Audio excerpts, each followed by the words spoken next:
ඕකේ Asanka delivery ride ඇවිල්ලා ඇත්තටම පළවෙනි දවසේ දෙවෙනි දවසේ යනකොට හරි මේක මං හිතන්නේ අසංක ගමනක් යයි කියලා. ඇත්තටම මේ අසංක කතා කරපු දේවල් එක්ක මේක ඇප් එක බලා ගන්න බෑ. හැබැයි අද අසංක පර්ෆෝමර් කෙනෙක්. රයිට් අසංකේ ලංකාවේ කොහෙද ගම? අම්පාර. කොහෙද? අම්පාර. අම්පාර. රයිට් එතකොට Google Map ගැන ලොකු දැනීමක් තිබ්බද ඔය මෙන්ට එන්න ඉස්සෙල්ලා? නෑ අඩුයි ගොඩක්ම අඩුයි. ඕකේ. ඇයි අසංක කොහොම වැඩ කරන්නේ දැන්? මට තියෙන ප්‍රශ්නේ. ඇත්තටම ඉතින් මම නම් බැලලා නෑ. අම්මා ඉන්නවා දවස් ඉන්නවා කවුරුත් තවත් ඉන්නවා. ඉතින් යාළුවා හොඳ දෙයක් කරන්න ඕන කියන එක මම තියෙනවා. මේ සීතල කාලේ දැන් ඔයාලා සමයකේ හොඳට වැඩ කරා අපේ සමහර අය. සීතල කාලේ තමයි ඩිලිවරි රයිඩර්ගේ අමාරුම කාලේ. ඇයි සීතල කාලේ ඔයා කොහොමද ඒක මැනේජ් කරන්නේ? ඔයාට අමාරු නැද්ද? දැන් අනිත් සමහර අය ගොඩක් අය කියනවා අමාරුයි මේකයි. ඔයාට සීතල කාලේ අමාරු නැද්ද? නෑ දැන් තමයි කිව්වා වගේ ඒක නා කෙනෙකුට වෙනස් නේ.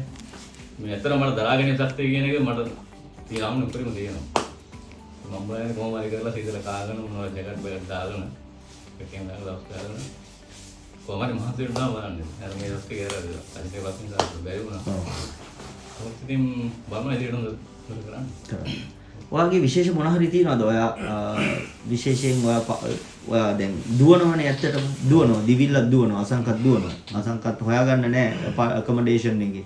එතකොට අසංක මොනවාද විශේෂයෙන් එහෙම ඔයා කරන ටෙක්නික් එකක් තියෙනවද අනිත් අයට ඩිලිවරි රයිඩර් කෙනෙක් හැටියට මෙන්න මේ වගේ දෙයක් වැඩ කරනකොට කරන්න? මොකක් හරි එහෙම මොන හරි ඔයා ළඟ තියෙනවද එහෙම ඔයා විශේෂයෙන් කරන? ඔව් සාමාන්‍යයෙන් මෙහෙමයි දැන් අඩුම කාලෙකින් මම යන්න තමයි බලන්නේ. ඔව්. කොහොම මේකෙත් එක්ක ආර්ථ අනිවාර්යයෙන්. ඉතින් එහෙම ගිහිල්ලා බලලා සාමාන්‍යයෙන් රෙකමෙන්ඩේෂන් එකක් මම නැග්ගත් බැස්සත් මම ඉක්මනට බහිනවා. ඔව්. ඒ දේ තියෙනවා. සමහර තැන්වල මේ ලිෆ්ට් එක නැතුව පඩි පෙළ නගින්න තියෙනවනේ. පඩි පෙළ 6-8 නගිනවා. නගිනවා. දඩබඩ ගාලා නගිනවා. ඔව්. ඒක වයින්නවා. ටග්ගා ඒ වගේම අපි ඕඩර් එකක් දාලා ගන්න ඕන.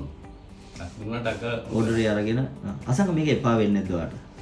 ඒ පාන අවස්ථාව තියෙනවා ඉතින් මේ කොහොම ඔය වගේ අවස්ථාවක් නික එපා වෙන්නේ වාහන වැඩි පාරවල් තියෙනවනේ. ඒ වගේ දේ ජීවිත අවදානම කියන රිස්ක් එක අනිවාර්යෙන් තියෙනවා. අපි බලාපොරොත්තු වෙන්න ඕන. ඒ අවදානම කියන තමයි හැමලෙම මේ යන්නේ ඉතින්. දැන් මේ සීතල කාලේ යනකොට නිකන් හිතෙන්නේ නැද්ද? වෙන ජොබ් එකකට ගියොත් හොඳයි කියලා එහෙම. මෙතන අවස්ථාවක් තියෙනවා. නමුත් මේ අර මේක සල්ලි හොයන්න පුළුවන්. ඒක අපි මානසිකව දැල්ලා සල්ලි හොයන්න පුළුවන්. වෙන එකකට ගියොත් අපි ස්ථිර වැටුපක විතරයි හිර වෙලා ඉන්නේ. නමුත් මේකේ වැටුප තියෙනවා. නමුත් අපි ටාගට් එකක් තියෙනවා. ඒ වගේම අපිට වැඩිපුර හොයන්න පුළුවන්. ඒක ඇත්තද අසංක? වැඩ කරොත් කරන්න පුළුවන්. දැන්ටත් ඔයා ඒක ගන්නවන්නේ. ඕකේ Asanka. thank you. well done. අපි අසංකට හොඳ ක්ලැප් එකක් දෙමු.